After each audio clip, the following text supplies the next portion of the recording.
why is it exponential or like quadratic at the very least in its growth? Do you do you want to revise it to be a graph, like an x and a y? To Can we It just can review the just be a fucking movie line. and can we not have this discussion again? tune into the after school math club where we teach Dylan graphs.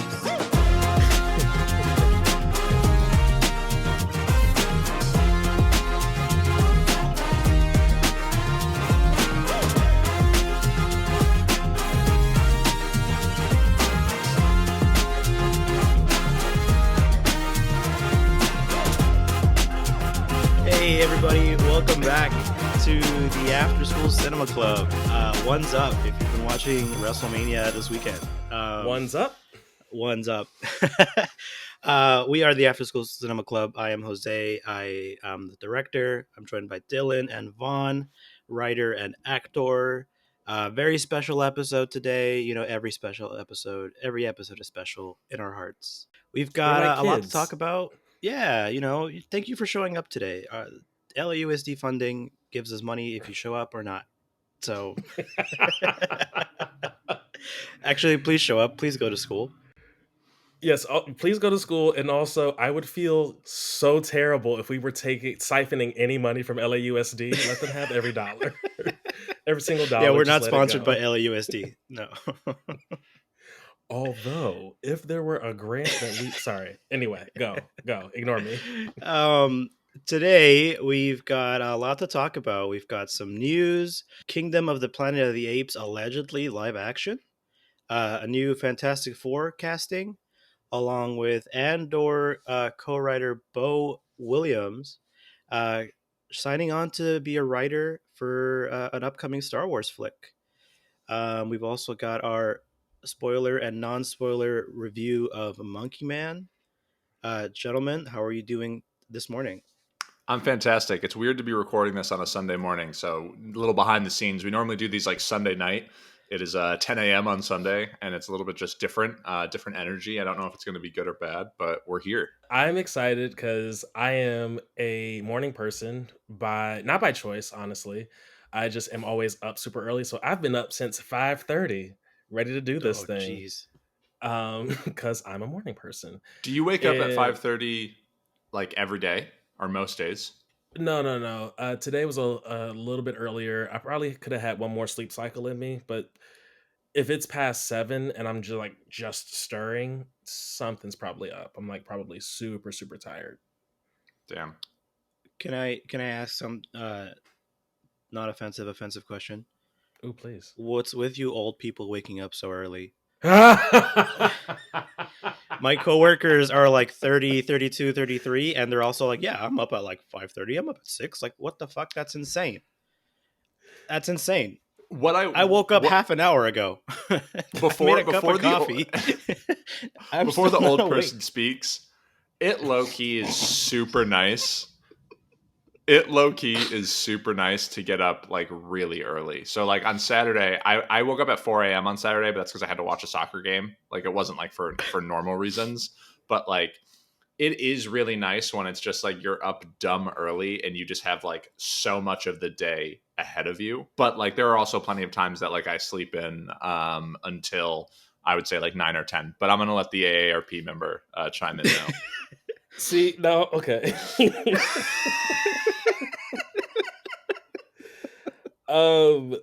You know what? Fuck y'all. Fuck both of you. And Lord forgive me for cussing on a Sunday, on a Sabbath. Y'all, okay. I will say this. May you live long enough that your responsibilities keep you awake. That's really what this is. Damn. My millennial dread is Damn. what wakes me up so early. I'm like, are you just going to lay in bed with all that student debt mounting up? Or you're just going to lay in bed in somebody else's apartment that you're paying for, not your own home because you're a millennial and you can't afford one? Fool, get up. And I just like stir awake in a cold sweat every morning. Well, it got real quick. I think. Why would you I call think me old? I'm okay. It's okay. Whatever my generation just accepts the fact that we're never gonna own a home. Are you technically Gen Z? I don't know. I'm in that You're in like right on the between. edge. I'm Yeah. in that in between. Yeah. Someone online said we're an honorary member of the Black Eyed Peas because we're not millennials, but we're not Zoomers. We're like 98 to like 2001, 2002. I don't know. It was a reference to something. Wow. Because everybody like younger, like 2003, 2004, 2005, those are like that's something else. Those are the TikTok dancers. And then everything older than me is like, well, you guys, 95, 96, or 95, 93, 92, Keep going. 94 shout out. 80, 80, 70. 88. Yeah, I'm a full decade older than you, and I'm okay with that. I remember I used to tell people, oh, I was born after Kurt Cobain died. And like that was a thing for people to feel like they were super old. And then like now, if I were to say that to like someone that's 20, like who the fuck is Kurt Cobain? And then I would want to like set myself on fire. Yeah. Hmm. Oh gosh. You're 1988. Well, what the fuck? I am. Year of the Dragon. Damn, are you a Reagan baby? Whoa. Wait. Is that true? That can't be true. That's not Yeah, true. that is. Yeah, that is. He left office. You're March in 88. Yeah. Okay. Yeah. You want to put my blood type in there too? Jesus. Yeah, the mother's maiden name and the first elementary school. Oh my goodness. My fourth grade teacher's name was yeah. I guess I'm a Reagan. We had news to talk about, right? We did, News. I was gonna let this ride. No. Also, I apologize for calling you old. I didn't realize you were 10 years older than me. I did when I was super quiet. What was that, 2 episodes ago? However long ago, when we were talking about you being the birthday boy, because my birthday is like just shy of a week after yours. And folks, if you're listening now, go back and listen to that episode when we talk about Jose being the birthday boy. Just pay attention to my reaction. We recorded on my birthday, on my birthday, and so I realized later that your birthday was like the week after, and then we recorded that week's episode. We just like didn't acknowledge it. I texted you happy birthday. You left me on red. That's all I'm gonna say. Well, if there were 4 qualities to me. Sadly, that is one of my more toxic qualities. Vaughn does not respond to texts. I'm D&D so good is always in person. on. I am so good in person. Like, I am a great in-person experience. Don't text me because it might be a long time before I respond. Yeah. With love, respectfully. So news. Please. So the Fantastic Four movie coming out sometime soon. I forget when that's coming out. Julia Gardner is set to be a female Silver Surfer. Shala Ball. Vaughn, I'll give it back to you. You're the Marvel fan. What's with the female Silver Surfer? Is this Disney going woke, or is this actually part of the comic? Disney going woke by casting a blonde-haired, blue-eyed Silver Surfer. It don't take much, honestly, for something to be classified as woke these days. Okay, so this is Disney towing the line in such a like Disney way. It's a way to keep everybody happy. Like, I think about this is so reminiscent of the moment in, I mean, the most minor of spoilers, but the moment in, I forget which Avengers movie, but Captain America is at a meeting, like a group meeting, and they're talking about life after the snap. And who was it? Was it Joe Russo?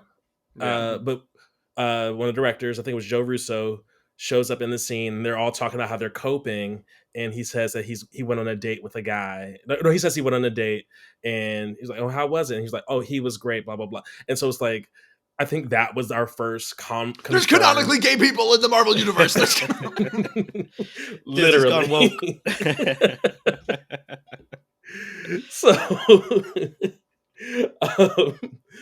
So like they do this sort of thing all the time, and then even in Eternals when we saw Brian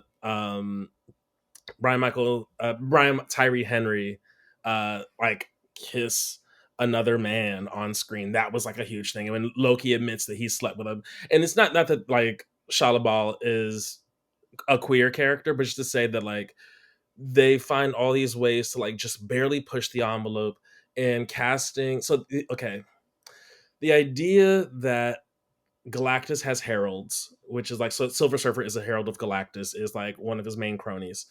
Um, Lots of people through the comics have like had that title, including at one point in another universe, this character Shalabal. Now, what this does is they get to cast Julia Garner, who is a fantastic actress, but by not calling her like Norrin Rad, who is like the canonical, like most notable Silver Surfer, they've now opened the door. And also now that we're in a full multiverse world, they get to, appease, wokeness, quote unquote, uh, and have a not white man play this role. Although Silver Surfer was voiced by Lawrence Fishburne in the Fantastic Four movies way back when. Was he really? Yes, he was. God, Yes, I he have like was. memory hold so much of those movies. And that one was honestly a pretty good movie looking back. Like I remember those more fondly than those are better than I think a lot of people remember. Yeah, I mean, I was so young that I liked them regardless. But I remember laughing at like Johnny Storm and if that's his name, and the things like, Yep. back and forth. They were good. Shout out Chris Evans. Yeah. But yeah, Interesting. this is a way to keep these people happy. But and it's since it's a multiverse type thing, who's to say? Because I have heard some rumors that this is going to start in another universe, or like maybe in like it like overwhelmingly take place in another universe, but there's going to be something maybe towards the end that brings it into like the main universe. But this is a way to, in this moment, you know, provide an opportunity for somebody who's not a white man, but then ultimately still maybe cast another Silver Surfer, like an actual like a man later down the line. I'm a fan, but I hope they stick to it. Is really what I'm getting at. So, so from my understanding, right, the Galactus is a big bad. He is the devourer of worlds. He literally like munches on planets. Yep. And um, I mean, the current big bad is Kang. So, are they going to pivot from Kang, or are they going to recast Kang, or what's the deal with this big Ooh. bad? And then when is this movie coming out? And then when is the next big bad? You know? If what if the first three phases could have been any indication, the idea that there is a cosmic, massive level threat that many people need to band together to fight, Galactus could be a good like reason for that. Um, there are so many times where it is just down to the Fantastic Four or just Reed Richards to solve the problem, but if they're keeping this the same like build, yeah, they can like tease that like Silver Surfer, like so Shalabal is like maybe running away from, or showing on behalf of Galactus, but much in a way that like when we got the first Guardians of the Galaxy, I think that was the most we had seen of Thanos, like in his one scene with Ronan the Destroyer, or Yeah. Ronan the Accuser. Um, this can be a slow boil, and they can let this Kang thing sort of dissipate. Because I feel like I heard rumors that someone else did get cast as Kang. There was Mm-hmm. speculation that, and I don't know if this was like news or fan casting, that John Boyega was going to take over in the I think that was fan role. casting. Okay, if that was fan casting, then never mind. That's a seems like an incredibly difficult role, and like the Jonathan Major stuff is just like is just like it sucks. Everything about it sucks because that dude seems super talented, but then also everything else that came out about it is just like I'm not like, this isn't me clamoring to have him, you know, get recasted. I just think that because of how Ant-Man ended, they can just leave that be. And like I honestly think if, and I granted I haven't seen season 2 of Loki, so for all I know, season 2 of Loki is like makes all of that irrelevant. But it seems like they're able to just kind of like put him away. But Vaughn, you just made a face. Well, slight spoilers, but I mean, I think the real world will more so dictate what happens more than the MCU. Of course, There, yes, yes. there is a line in Loki season 2 where they literally say, "Oh, we've got a variant that showed up in Earth 616, which is the MCU's like designation, even though it's actually the comic I, designation. It's weird that they I share the thought it number." was like 99999 something.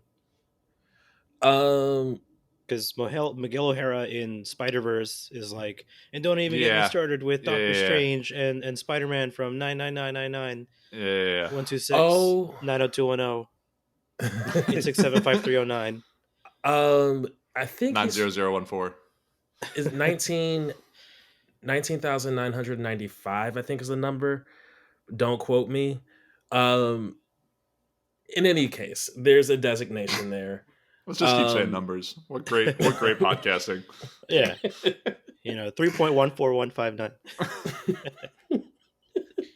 Well, I don't also, remember just what. one other thing I wanted to mention. Mhm. Isn't Silver Surfer like didn't like in the comics? Isn't he the one where he's like Thanos is coming, and like they gave that to Yeah. like Hulk to say it too? So it's just like there's all these little like kind of through lines because like when Hulk says that to Tony.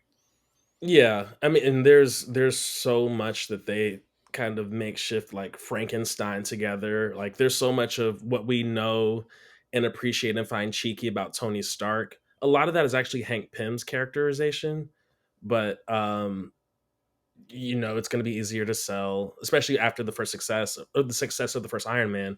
It's easier to just like push that even more down to the fact that like Ultron is technically an Ant-Man creation, not a Tony Stark creation, but the Mm-hmm. world will Oh never know that. wow. Mm-hmm. I didn't know that. Yeah, I appreciate like knowing that Iron Man was kind of just like a side bit character, and it's just like because Robert Downey Jr. is so good that there was just like, nah, he's the leader.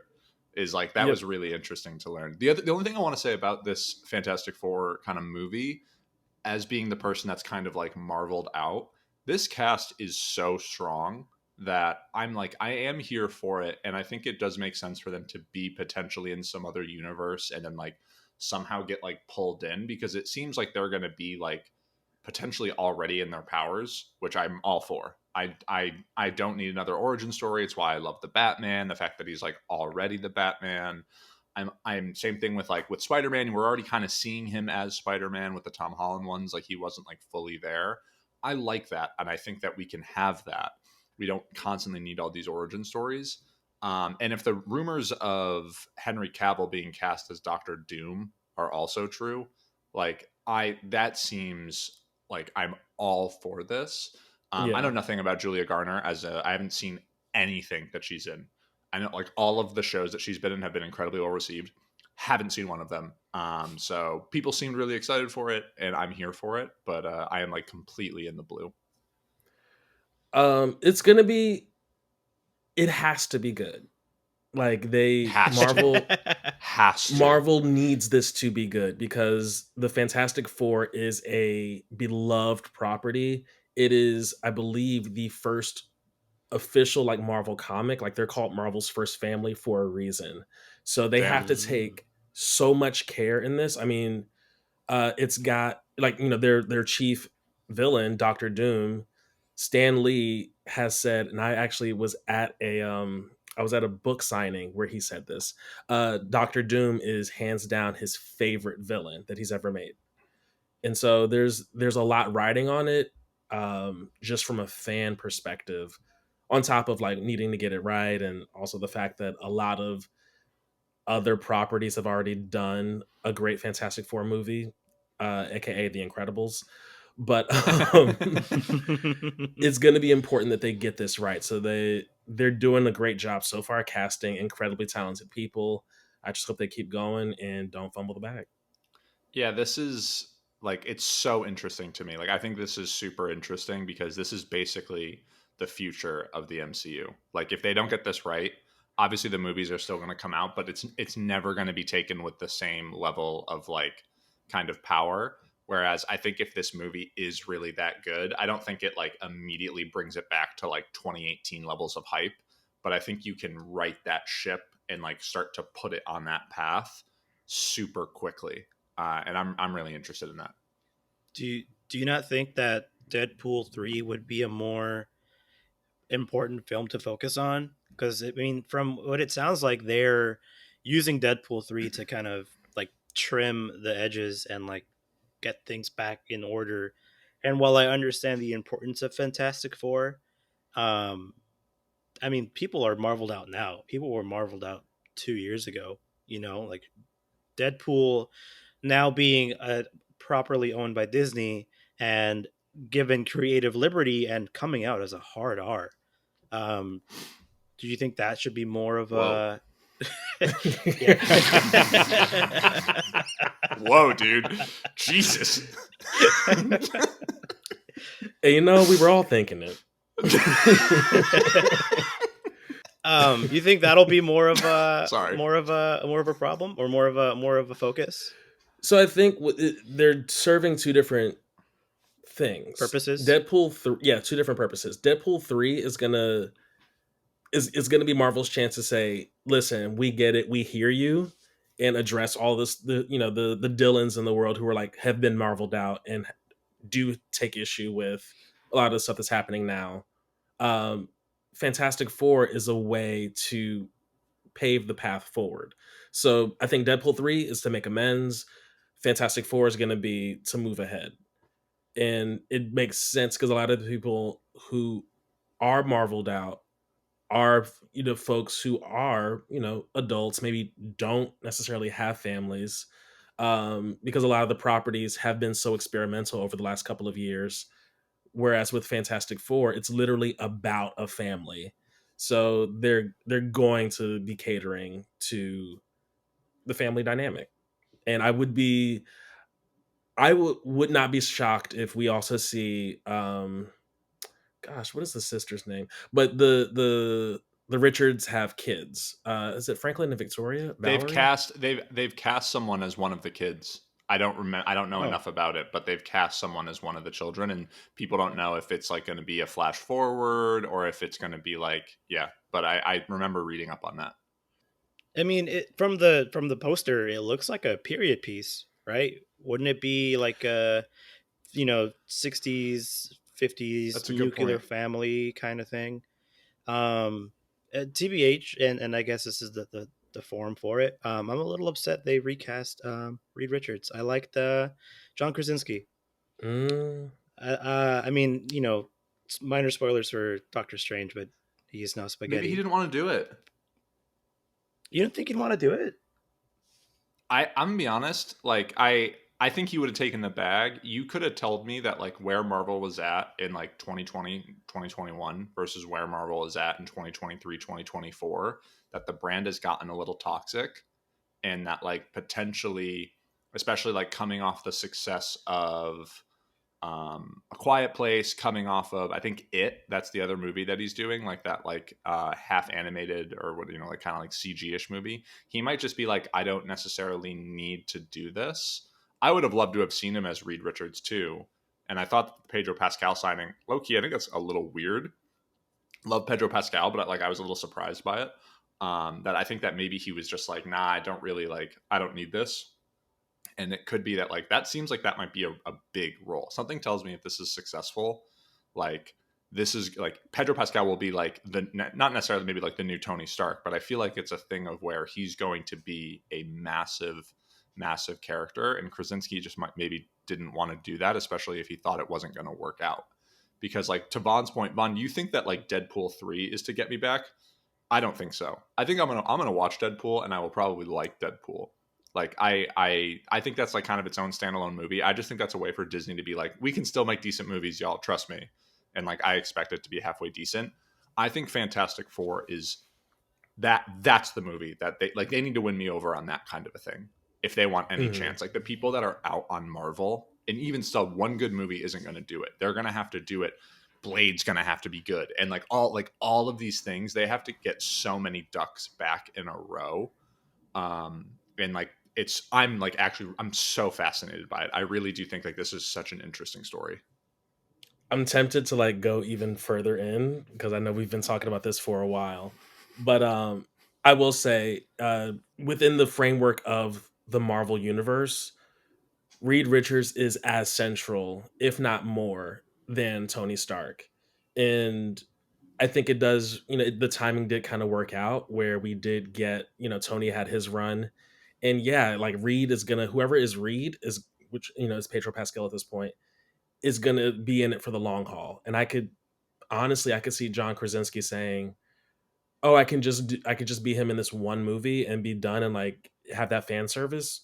Cool. Versus, looking at Robert Downey Jr.'s career, which he's made a boatload of cash. I think he made what 10 mil in Spider-Man Homecoming with four scenes, with like maybe like six lines total. But to think about like where John Krasinski is in his career right now, does he want to have 10 years where like Marvel has a first right of refusal regarding his schedule and everything?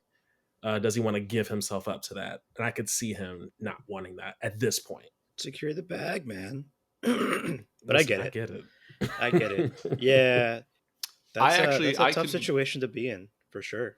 I was just going to jump into the next story just because it's something that I'm actually super interested in. So Yeah, I was basically, gonna cycle through. so for those that don't know, James Mangold is going to be directing a new Star Wars movie. This is not going to be Rey's Star Wars movie, which is also rumored to be worked on. This is going to be, I think the working title is Dawn of the Jedi. It's like supposed to be like 25,000 years in like the past. So like super, super, super early stages of the Star Wars universe. And for those that don't know who James Mangold is, he directed Ford vs. Ferrari. He directed Logan, which I think is absolutely excellent. He's done things like Walk the Line, 310 to Yuma, bunch of different styles of movies. All, and for the most part, all of his movies have been incredibly well received. So not only is he going to be writing and directing it, they also brought on Bo. I think it's Williman is his name. I've Yep. never heard of him, but looking through his resume, he was one of the main writers on Andor. More importantly, wrote the 3 prison episodes of Andor, which, in my opinion, are the best anything of Star Wars. Those 3 episodes are the best I have seen of any Star Wars property. Unbelievable. Wrote most of the first 2 seasons of House of Cards. He also then wrote The Ides of March, which is the George Clooney Ryan Gosling movie. So, like, this guy is clearly incredibly talented. This was something that I'm actually really, really passionate about. For listeners that might not know, at one point I was the biggest Star Wars fan. Star Wars was the reason why I got into movies. I absolutely adored them. I think everything that has happened post The Last Jedi, which I like, but I do think has flaws. I think Star Wars really completely destroyed like their franchise, disenfranchised a ton of fans. I think a lot of the shows and movies have been like a disaster after that. But this is something where it's like I can start to see the vision where if you're taking people that are super talented, that clearly put a lot of care and put them into these roles, we still don't know. I haven't been a huge fan of the Kathleen Kennedy led like Disney or sorry, Star Wars properties. I think she has not necessarily done a great job, but this is something where I am like really optimistic. These are 2 incredibly, incredibly talented people in their craft. And it seems like they are just going to be given carte blanche to just go for it. So, what do y'all think? I know I just kind of got on my soapbox, but what do y'all think? I'm all for it. I think Star Wars is a property where they like Andor, like Rogue One, if they just focus on like the human element of it, like give me the rebelling against the empire, rebelling against the government. Give me trade disputes. Give me like if you could just give me Game of Thrones, but in the Star Wars universe, politics, drama, backstabbing, just like a lot of this intrigue that goes into behind the scenes in any sort of like hierarchy or establishment. I'm all for it. And there he wrote the oh my god, I just blanked on his name. Stellan Skarsgård. Yeah, Stellan His Luthen. Skarsgård. Yeah, his speech. Yeah, he wrote his speech when the emperor the empire's like informant is like, what are you gonna Yeah. sacrifice? And he just like goes into like, I'm sacrificing everything for something that I'm not going to reap the rewards for. Yeah. And like just those little bits and pieces in Andor and in Rogue One, of the universe of like actually boots on the ground. This is gritty, not necessarily Star Wars, but this is just grit. This is real. This is raw. If you could give me that for before four, um, is it Dylan? Do you know if this is before the Knights of the Old Republic, or is this? So it seems like it's going to be set either right before that, and the other thing too, and people probably know a little bit more. A It would lot of have the to be. KOTOR, I think so, but also a lot of the KOTOR stuff. I don't know now how much of that is now canon versus Legends, like in the post Disney buying Star Wars, and like because I think it's one of those things of now I think that like SWOTOR, which is the game that came out like 10 years ago, I think that might now be canon. Sorry if like I know there's probably someone that like knows way more about this. I just like a lot of the Legends stuff is now like kind of Get in the confused me, comments. and they're like starting to throw a lot of things in. I just forgot his name. I'm so like I think Revan. Revan was like the big bad in Knights of the Old Republic, but they like made That's him right. canon in the last Star Wars movie because like they named one of the million fucking ships at the end of Rise of Skywalker. Like one of those legions was named like the Revan Legion. So like they like canonized him that way. If they were to dig into Revan, although like, I think that's like a much more interesting story that probably wouldn't be specifically this movie. But yeah, it might be like a little bit before the Knights of Republic era. I think it's like a little bit before that. Then from from what I know of the Knights of the Old Republic, that's like a specific period of Star Wars history. And so if you if this is going to be before that and can have a lot of that like mysticism that comes with Star Wars lore or just any lore to like the start of some empire, because I mean the Jedi's were an empire, right? And that's like the big thing, is that they were the peacekeepers or whatever for millennia up until the events of Star Wars, like the original trilogy, or not the original trilogy, but The the prequel prequel trilogy. Yeah. trilogy. Yeah, yeah. Um, I'm about it. I think I mentioned it in the Pirates talk. If we can start branching out, if you want to just milk more money out of these franchises to go before or after the events of like the quote unquote core, I'm for it as long as you give me an entertaining story. To the point where I forget that I'm watching like a Star Wars or a Marvel or a Pirates. I'm just watching a good story that just so happens to have laser swords. I'm all for it for sure. And I think like you see like Andor has very little to do with any of the original Star Wars. I mean, like yes, it's the Empire. Yes, it's like the like all of those things, but there's basically almost no characters. There's one character that has anything to do with the original movies, and it's like you wouldn't even know other than just like the character's name in a good way. And same thing too, even though it's a video game, like the Fallen Order series, like the Mm, Fallen series for the video games, the storytelling is so good. And again, very little to do with the originals. There is like I don't even want to spoil it for those that haven't played. Like there's a Don't couple spoil characters it. that are very clearly like a part of the franchise, but like that story is unique and different and standalone and so good. I think the big part, and this is going to make me sound a little bit like a homer, and I don't mean for it to, is part of this does feel like it's a little bit influenced by Dune. That you're taking someone like Denis Villeneuve, a like super, like a clearly super talented director and writer who has a clear understanding and is making it real. That was the point you made, Jose, is that like, hey, these things feel real and they feel gritty. I feel like we're moving towards that's what people I want remember. more of that. they feel real. And that it's a thing of where and they want all of that with this, or they're expecting maybe to go that route again. And I'm all for that. If they are able to allow this to feel natural and real, and there seems to be a lot of care put into it, I'm in that world. I think it's going to be amazing. I just don't know if I trust Lucas to be able to do it. Lucasfilm, not George Lucas himself.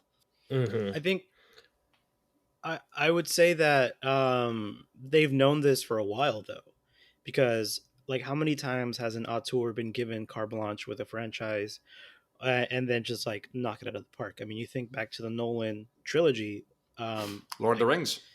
Lord of the Rings, right? You think of Logan, right? Like these are all movies that a big franchise just gave someone like, hey, we trust And you. James Go Mangold ahead, did Logan, make your the James. director of the Exactly. Star That's what Wars I'm. movie. Yeah, Exactly. yeah. Exactly. Mm-hmm. So yeah, to your point, Dylan, they're giving this guy who's very talented carte blanche to make something amazing. I don't want to go as far as saying that it's because of Dune.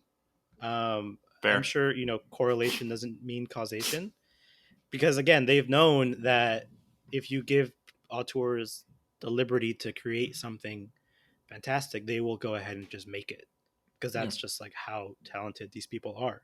You know, And to just tie it back to the last news topic, the majority of Phase 5 was auteurs taking a stab at the Marvel universe, Yep. and Coogler, Sean Gunn, like all them. Yeah, yeah. yeah, but Chloe Favreau. Zhao, but they had Raimi. the Disney oversight. I'm sorry, like I'm with you, but they No, had but the what I'm Disney saying is oversight there's to. that, yeah, Yeah, there's two ways it could go, and this also potentially could have the Disney oversight.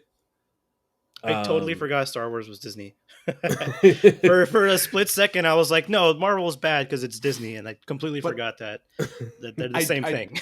I do feel like a slight difference is, and just because you mentioned Chloe Zhao, and I want to be really like, I don't have any issues with Chloe Zhao as a director. I just think there is such a difference when you make something like Nomadland, which is super small budget. Half of it is like, it felt like more like documentary, and then it's like, here's hundreds of millions of dollars. Whereas like Coogler, he did Fruitvale Station, and he did the Creed movie first, correct? He did Creed before Black Panther, right? that's correct. Yeah, and so it's like you get to, you like, okay, hey, I made this small movie, and now I'm making a little bit of a bigger movie, and now I get to make the big movie.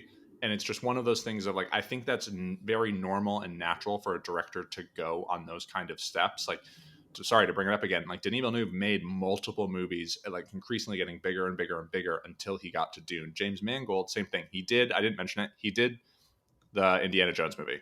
Not great. I don't really know if that's necessarily his fault, only just because. And the other thing I've seen, and I haven't seen it, I don't really care about Indiana Jones, is that like them putting it out at Cannes was actually a really bad idea, because apparently the movie is actually a little bit better received than how it felt at Cannes. Haven't seen it, don't know, probably will never see it. But he's made progressively bigger and bigger movies, from Logan to Ford versus Ferrari. Like, these things are getting a little bit larger, and he's learning a lot more. And I think that kind of experience matters. You can't just take someone that's like made nothing but small indie films and just, hey, your next step is here's $200 million. Like, that's a lot. That is a lot to ask out of someone. I agree, but I also think the problems with that people have with the Eternals are more about the oversight and things that are like getting shoehorned into the story than it does to do with Chloe Zhao. I don't think it's. I feel like I still got to see her art shine through and her storytelling shine through. And I don't think I agree that there there's a huge benefit to graduating Yeah. in your artistry. I yeah, And I'll this just this leave it isn't a critique of her. I think there. she's going to like, she's going to make other movies that are great. And that's why I wanted to be like, I don't want to beat her up. I just don't like how Disney handled that situation. Like, I felt like she was just put in a poor situation, and I disagree with how Disney's doing things. That's all. Just want to make For that clear. sure. Um, um, for me, with this Star Wars thing, if I can just for 3 seconds, and mind you, I know I took up the bulk of the last topic, so I'm like, I was cool to just like breathe. But I was on the outs from like a Star Wars perspective for so long. Um, it wasn't until Force Awakens where I was like, oh, people who look like me are in these movies. All right, let me go. Like, let me get involved. Let me check it out. Um, I my Force favorite Awakens thing is so about good. it's just Star right, Wars, dude. Yeah, It's just Star it's Wars so one. good. I love but John now there's Boyega. black people. You see, Yeah. you see there. There's a Hey, difference. we you know we Don't, don't, do not. we had the one guy. We had the one guy. He was all cool and smooth talking. Yeah, and then he came back and he was Donald Glover for a second, and that was I'm all fine. for that. If he gets a movie, that's. But you go. Sorry. Yeah. No worries. Just the least interesting thing to me about the whole Star Wars universe is the Skywalker family. I don't care about Mhm. this family. Like, it was cool. Y'all had a good run, Yeah. but the overarching lore. I had a conversation with a friend of all of ours, Josiah. Shout out to you. And he explained so much of like more like of the Star Wars world and lore, and I was like, oh, this is actually because he's read a bunch of the books and expanded Yeah. universe stuff.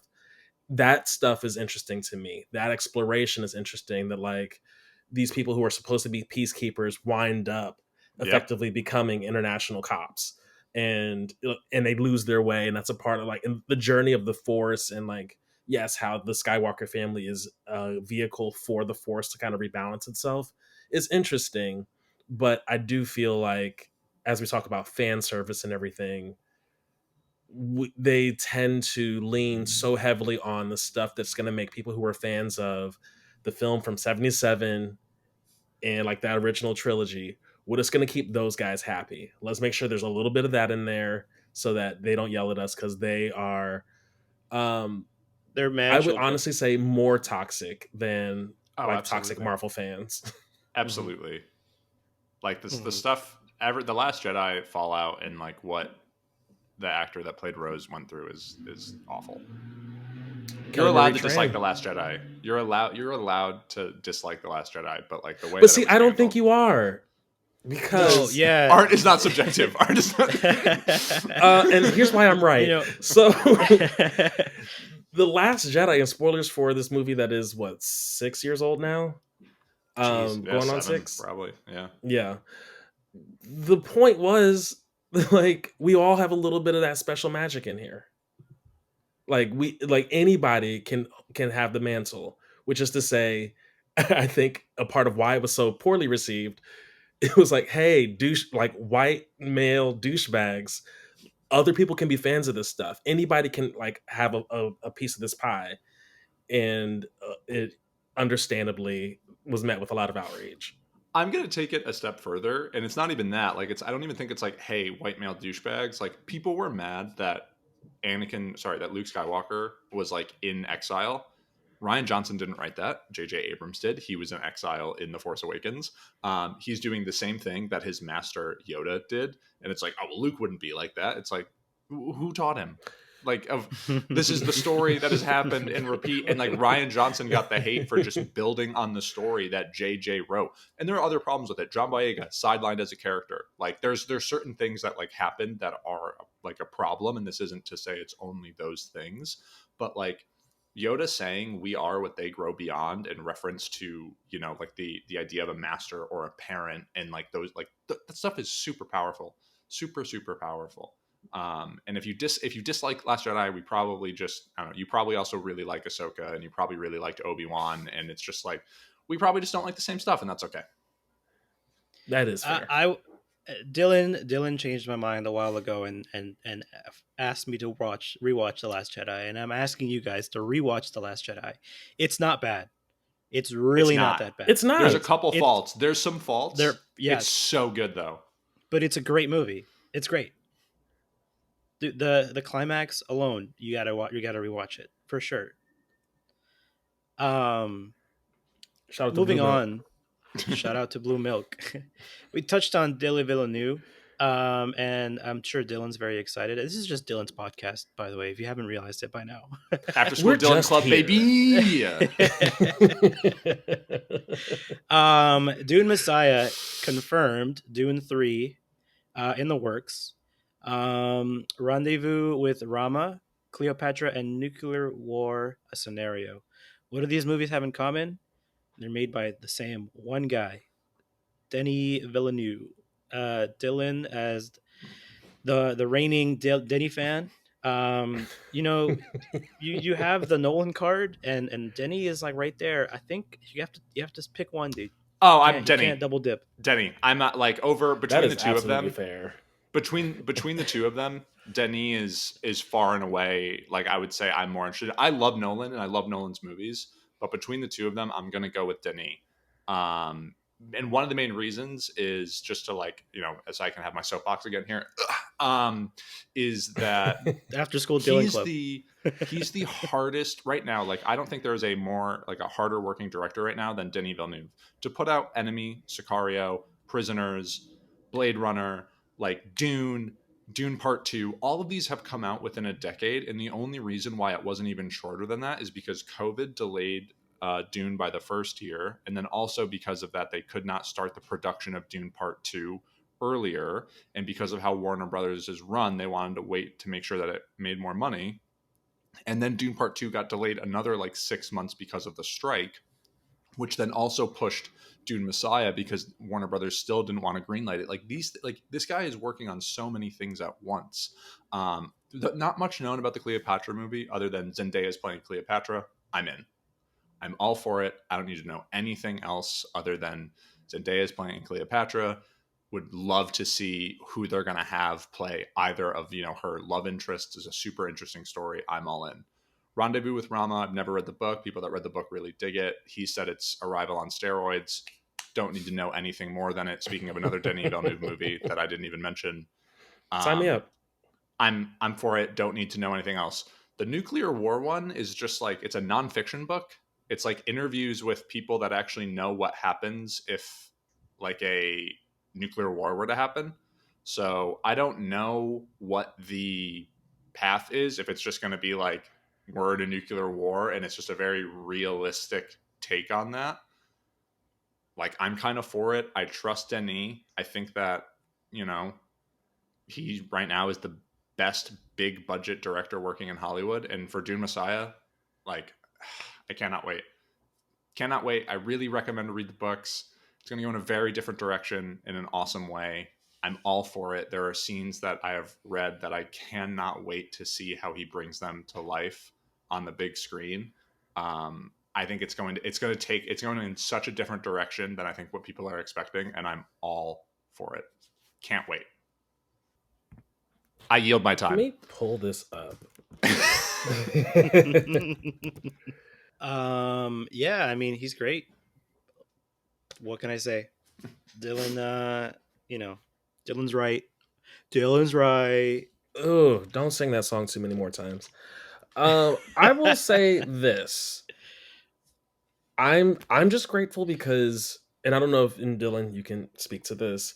I don't know if it's just because of the way if it's how the books are written or just the movie magic of everything, but neither Dune nor Dune Part 2 felt like the end. It didn't even it very much felt like a cliffhanger. Like I need to come back to like see what else happens. Like even in like it all comes down to where they cut it, right? Like if you cut Dune Part 1 maybe like a little bit later, so like there's a bit more finality around, okay, like they've, or maybe you cut it like after the attack, right? Yeah. Like, okay, he's escaped. What are we going to do next? Like, that is something that people could take it or leave it, figure it out. But the fact that every movie has ended in a place where, like, arguably Part 2 ends in a decent enough space where, okay, there's a war coming, but like, who's going to say, I don't want to see the war. I'm good. I don't want to see how this Do you turns want to out. see the war? The war is Like, the best who's going to say part. that? No, that's what he said. He's a joke. He's like, who's yeah. Like, it all feels like it need, like, we need this. Yeah, I guess. And real quick, skip ahead like 2 minutes if you don't want spoilers for the book. So Well, we can't skip ahead IRL. Yeah, I was like, how do I skip ahead? No, but what I was, so yeah. Do you want to know just the setting, like time period wise, for Messiah, or no? There's a time jump, right? Yeah. Well, if they've cast Anya Taylor-Joy, there would have to be. Yeah. There's like a 12 or 14 year time jump for the second book, and you don't like see the war. You see like the aftermath. But my guess is, and that's more of just like Frank's writing. Because like the first book, again, spoilers for the first book, it doesn't have Zendaya being mad. Zendaya is all for it in the book. Her character is all about it. She believes, and I appreciate the more modern telling of it. And I don't have a problem with the change. So it's just a thing of, it deals only with the aftermath, where I feel like the movie is going to show the war as well as what the aftermath is. because Messiah was written after the fact because people loved Paul, and Frank Herbert was really mad about that because the point of it is to not like charismatic readers, and so he was just like, y'all motherfuckers are going to see what happens if a charismatic leader gets this kind of power, and like really drove that point home. And so I think that like that's kind of why the movie has the perspective of like trying to instill from early on why this is not a good thing. I would say that, well, depending on how they do with Dune Messiah, hey, I'm a fan of Paul. I'm a fan of Timothy Chalamet. You know, when he gets on that rock and does his speech, he ate. You know, I was He on just board. I it's was an like, unbelievable performance. Yeah, I mean, this is a part of the problem, right? Like, if readers were having a difficult time, like not rooting for or clearly getting the message that like this charismatic leader is not to be like championed, the Hollywood machine isn't going to make that situation any better. Like, But all we are going to do is cast somebody who is also charismatic and good looking and attractive and all these things that are going to make us want to root for him. And we also are conditioned in Hollywood, like film, just like Western media, to root for the main character in some capacity. and it's the point of the story is like, hey, his father is like this noble, you know, leader that's like who raised him. You know, he learns from Gurney Halleck, from Josh Brolin's character, and Duncan Idaho, Jason Momoa's character, and he's learning all of great this. name. And Duncan unbelievable name. Idaho is his Yeah, his name's name. Duncan. His Yeah, name's yeah, yeah. Duncan Great Idaho. name. Yeah, Keep yeah, it. yeah, yeah, I'm good. yeah. I'm good on this whole. His last name was Idaho this whole His time. last name is Idaho, Yeah. and it takes place like 20,000 years in the future, which is like even better. No, Which is like keep even. absolutely not. And it's They the have whole a point, ship and named the like Ford Taurus. Planet Walmart. Anyways, and so it's just a big shopping planet. You get all your goods Yeah. there, but They're in war with Costco. yeah, Insert Ooh. yeah, the trade wars. the trade. um, but we're fucking nerds, and then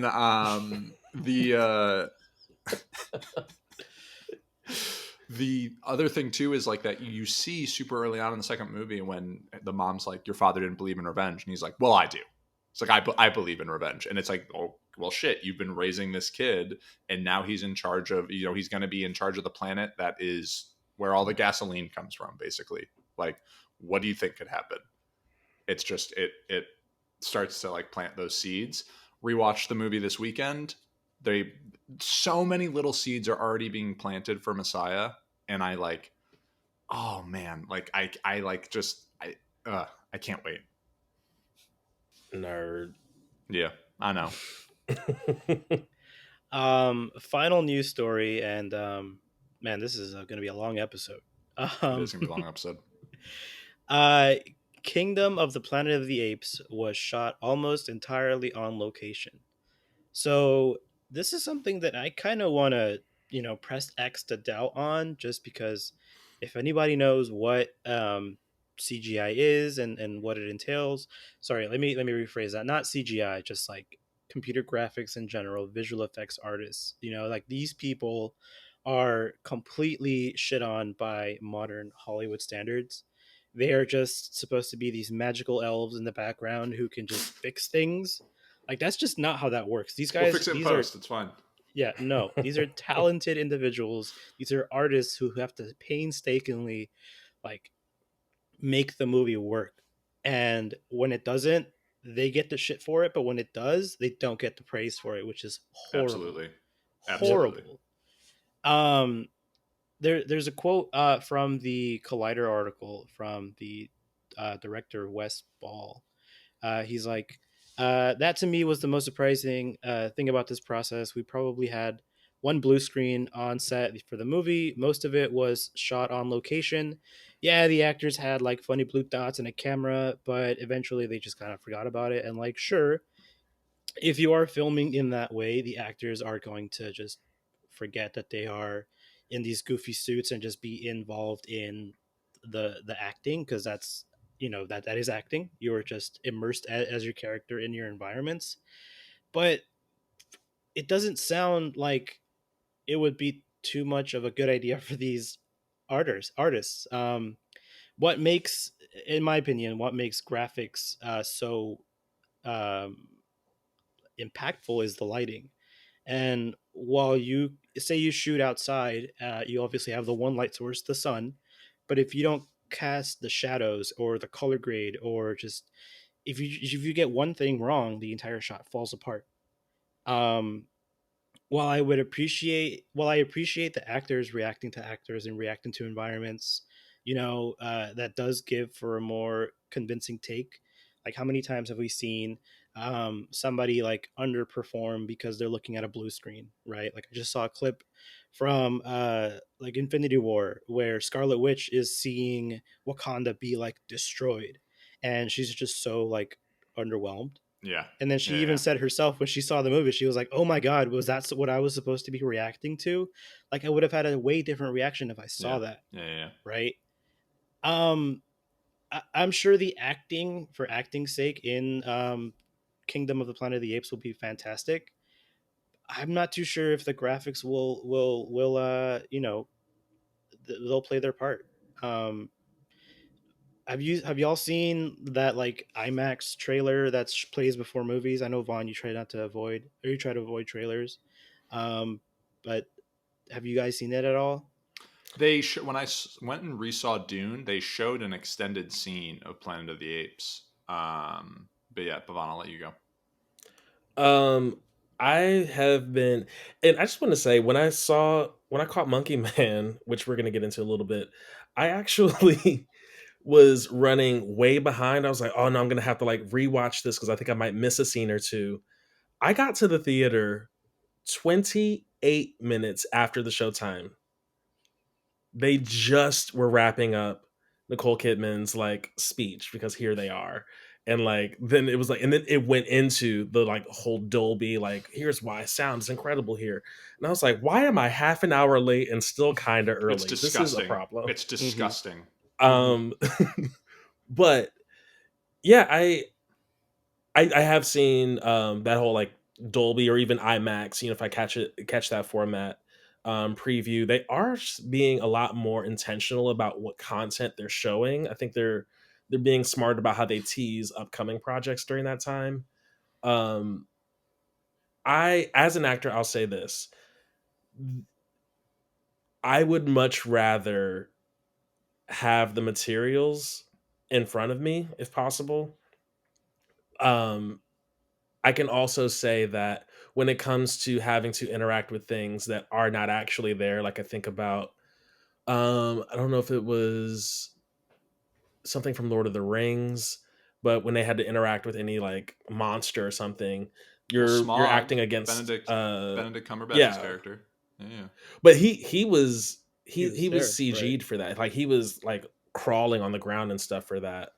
But I think about the people who are like, "Oh, it's so difficult to like act opposite a tennis ball," which I agree with. Um, I think it just comes down to the amount of care that you put into it and the kind of actor you get. Like, I am the kind of actor that I think I could easily fall into the group of when people go and do their Sesame Street episode. A common theme against amongst all those people is that they very quickly forget that the Muppet is a Muppet. They immediately fall into like, oh yeah, like Elmo is actually here and it's a person that has feelings and Yeah. opinions and You're, will like you're go telling me offset. And Elmo isn't real? What? I'd never said that. I never said that. Elmo is very real in all of our hearts. Um, and that is about it. But yeah, I think um, it is an honor to be able to like film on location. I do think too. I wonder, I should say, how much more difficult that makes it for people um, who do the CGI work. Like I would imagine, like yeah, it's easy because like the shadow this being cast from the sun is happening in this one area or like in this one way, and like anything that you do have to like touch up or fix, you already have so much material that tells you how it has to go. But I just wonder if there are moments where that becomes more difficult or tricky in some way. I guess the thing So, for me, or you can answer mhm. that. My bad. Well, like the big trick with CGI, or I keep saying CGI just because it's so ingrained in my head, but the big thing with like just effects in general is lighting, and you can make a convincing effect if you can control the lighting. So believe it or not, most artists prefer to have the control over that environment because then they can make things as real as possible. And the biggest example that I can think of now is the T-Rex from Jurassic Park. Like that was a computer generated T-Rex, and the reason why it looks so real is because that entire like sequence where he's like, not the entire sequence, but I'm thinking of the big one where he's like hunched over and kind of like looking around, like that was computer animated, and the lighting was perfectly designed to hide a lot of those imperfections. And so if you're gonna go out on location and shoot in a park for some scene, yeah, you'll have the sun being like the only light source, but what if there's something wrong with like the mesh, or what if there's clipping somewhere, or what if the simulation isn't working right? You can't really hide that because the only light source is something that you can't control, right? And you can't make it overcast because then that'll ruin the continuity over here, and then you can't add a second light source because you saw that the sun's over here. So it's just, it adds, for actors, I'm sure it was great. It was fantastic to react to each other. But for the animators behind the scenes, while some shots are going to be great because they can control that lighting, there are some shots that are just not going to be as good because they don't have that control. And the reason I brought up the demo for the movie was that, in my opinion, when the chimpanzees riding the horse, that should just not look good to me. Like the Dang, I the thought it looked wide really shot, good. the wide shot with the gorillas in the background, like, okay, that looks a lot better. But the action shot, like the hero shot of the dude on the horse, just the something about the color between his like fur and the way it's reacting to the jumping and the wind and the lighting compared to the horse's hair, that's, I'm assuming, a real horse is being galloping around, and I could be completely wrong. um but just the contrast alone from the chimp riding the horse and the horse itself, like there's just something wrong there. And I'm assuming it's because they couldn't get like the lighting to just interact correctly. I'm curious to see what other shots are shot in like daytime, or how much It of the looks like movie a is lot of the shot in a movie controlled is. environment. Yeah. Yeah, right. It, Now the only other thing, real quick, just for me to jump in on, I this is the part that I'm like the least comfortable, like from a knowledge standpoint. Um, I know almost nothing when it comes to any of this, but I remember that when Dune came out, that was one of the main things they talked about, was the fact that they shot on location and used not like green screens, but like tan screens is what they were calling them. And a lot of Dune Part One and Part Two is shot during the day. Is it one of those things where like it is harder, but when you nail it, it looks better? Because for the most part, all the like effects in both Dune Part One and Dune Part Two, for the most part, all look great. The shots that look bad. And I feel like that's how I feel like with CGI. Like I can watch CGI in a movie and not necessarily notice it unless it's really bad. But then if I go back and watch it like on my phone or on like at home, I'll normally like immediately spot it. Like I think of the fight with Black Panther and Killmonger in the theater, did not think it looked bad. But then like I go back home and like now I watch it now and I'm like, oh god, this is kind of like a mess. So I think it might be one of those things too, where it's like sometimes in the moment you don't catch it immediately. But I kind of think it's cool. Like I feel like a lot of the shots look good for the most part, and if I'm wrong, I'm wrong. But it seems that all the effects in these movies have been really solid for like specifically the Planet of the Apes movies.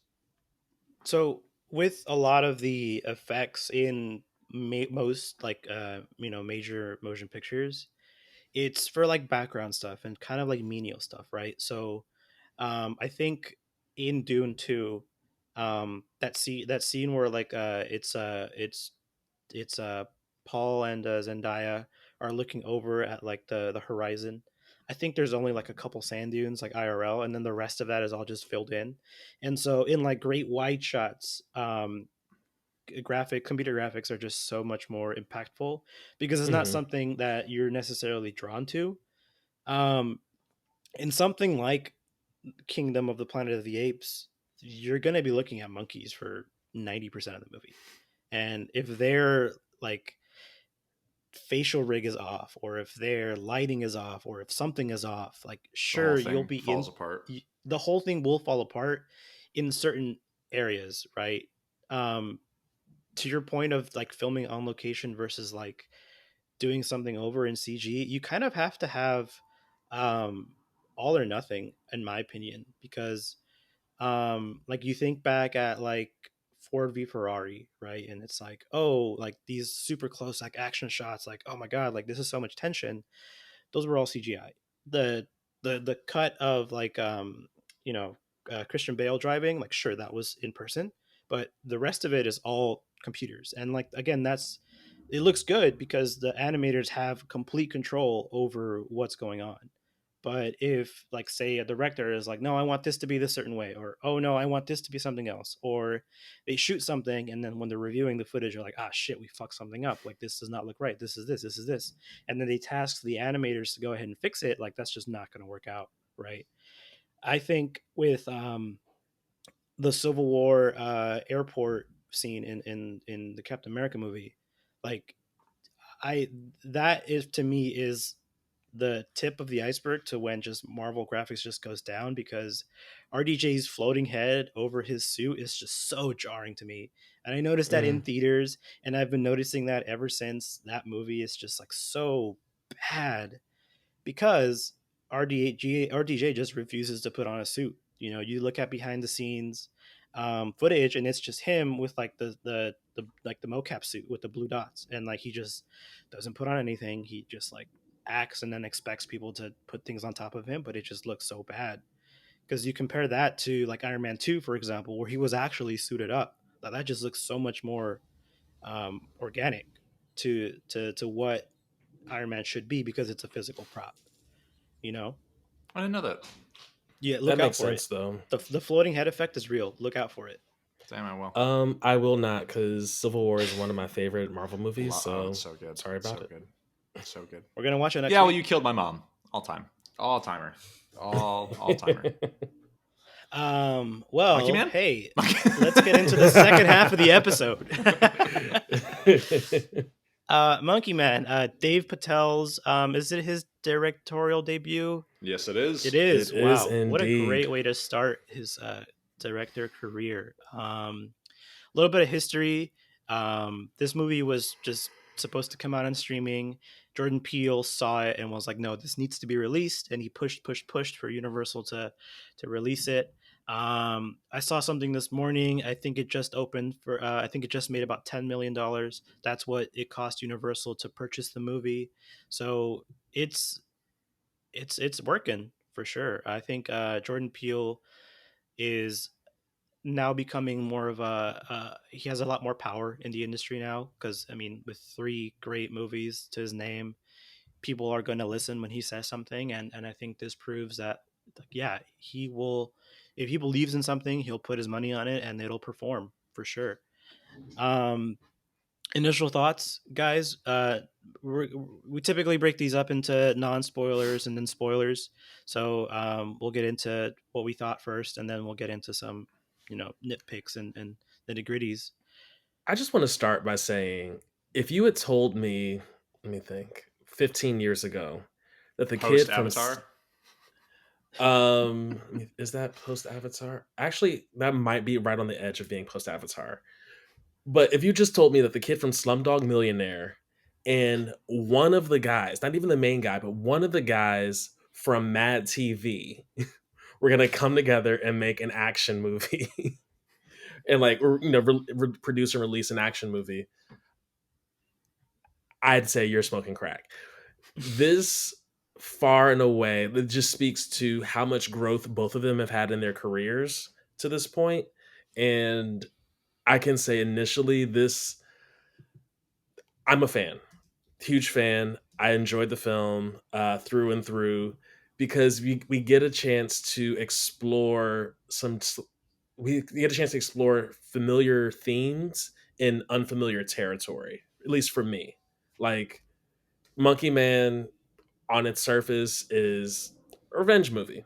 It's an revenge action movie, and That's all I need. And again, if for folks who are at their desk, I'm going to try to use that language for people who are listening at home or from their devices.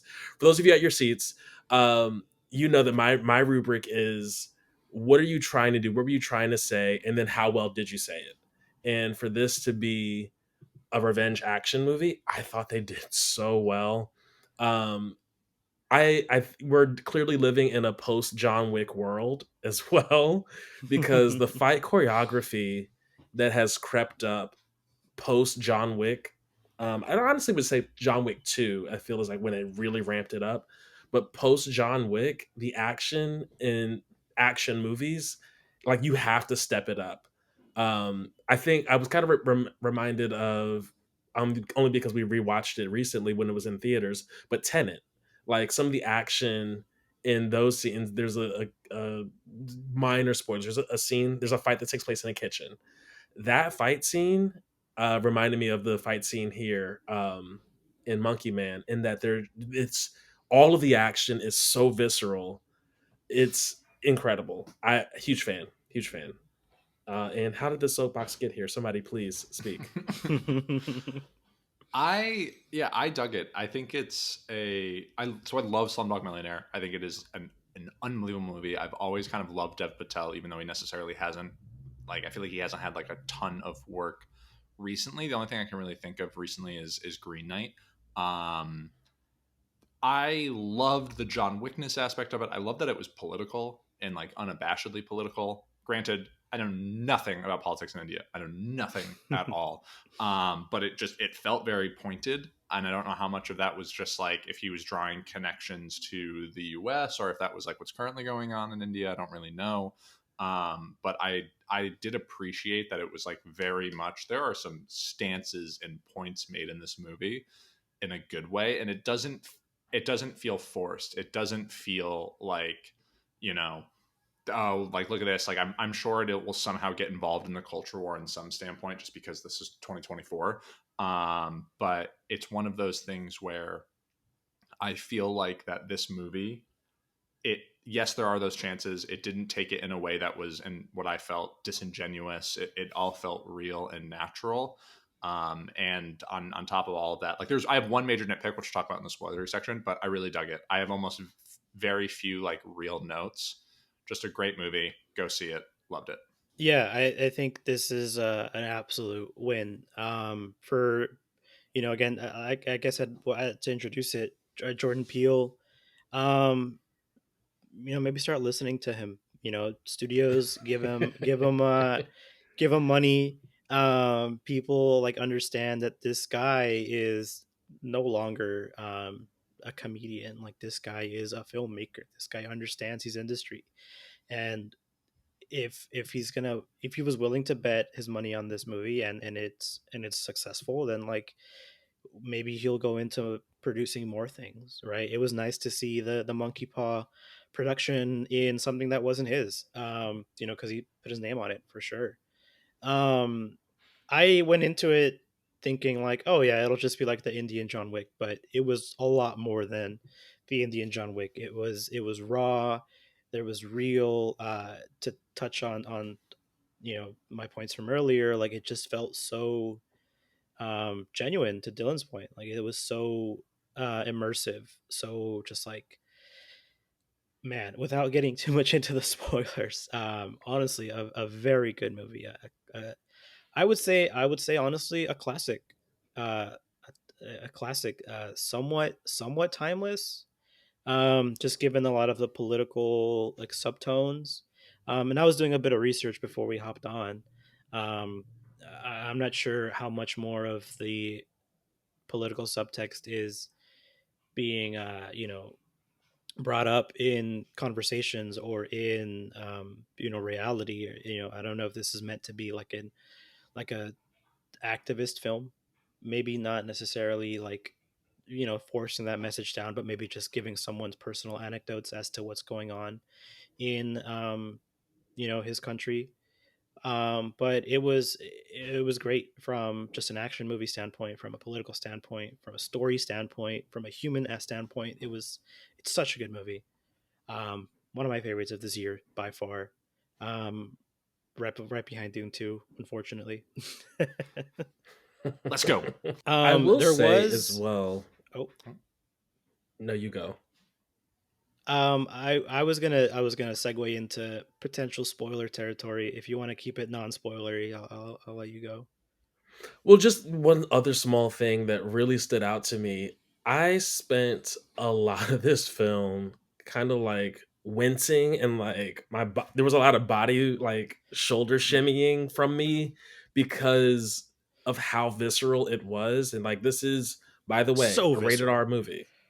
I And loved it. we clearly cover the gamut here because Kung Fu Panda definitely for kids, for sure, for kids. I got a This couple texts about that. Yeah, people excited rightfully about so. Giving Kung you Fu shit Panda. for not liking Kung Fu Panda. Yeah. That was actually one of them. Is like how can we trust you if you won't even if you won't even watch the first? But it was people a little surprised. Yeah. But yeah, this is a gritty film. In I feel like a really good way because I think it does force you as a viewer to be more visceral and be more real and honest about like the world. Like even minor spoiler, and I guess this is our official like segue into spoilery stuff. This is where we talk about spoilers.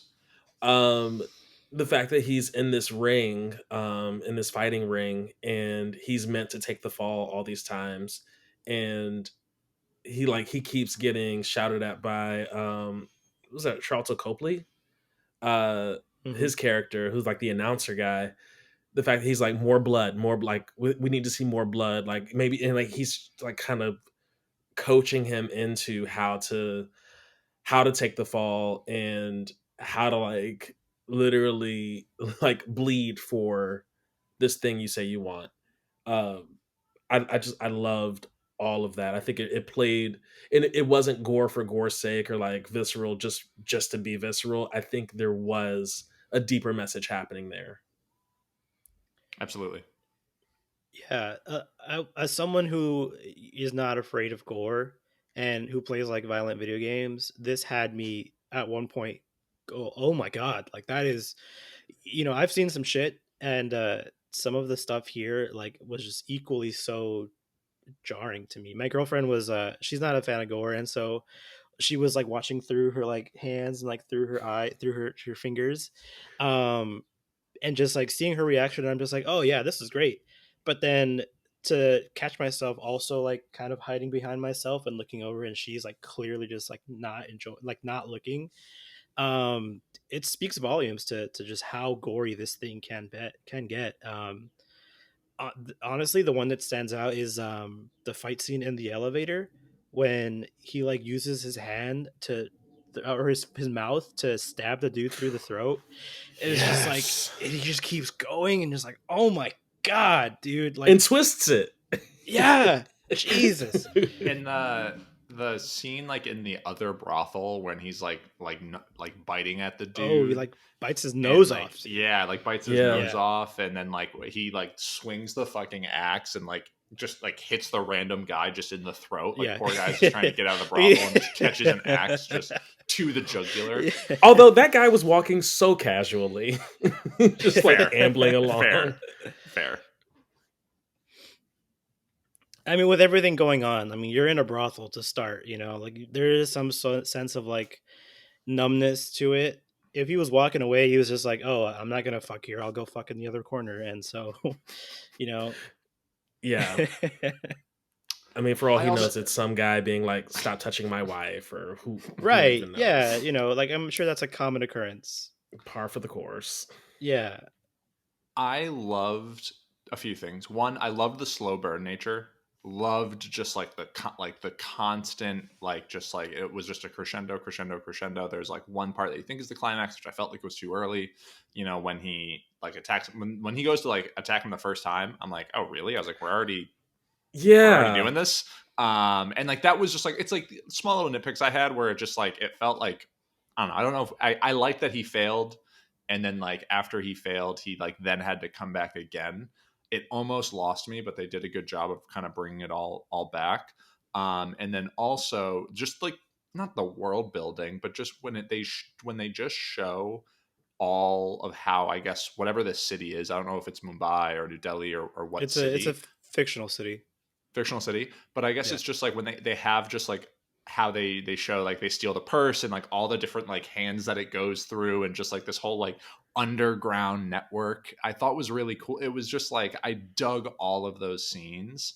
And there was like so much care that was put into it. I thought it was so cool, so unique. I loved it. For I for sure. one, to bring it back to political, liked the just how removed these people are and how much of like just a bad person Queenie is. To start off that scene, the money, the purse scene, like this dude is begging, is like allegedly blind, and she's just like fuck off, like I don't want to talk to you, like get out of my way.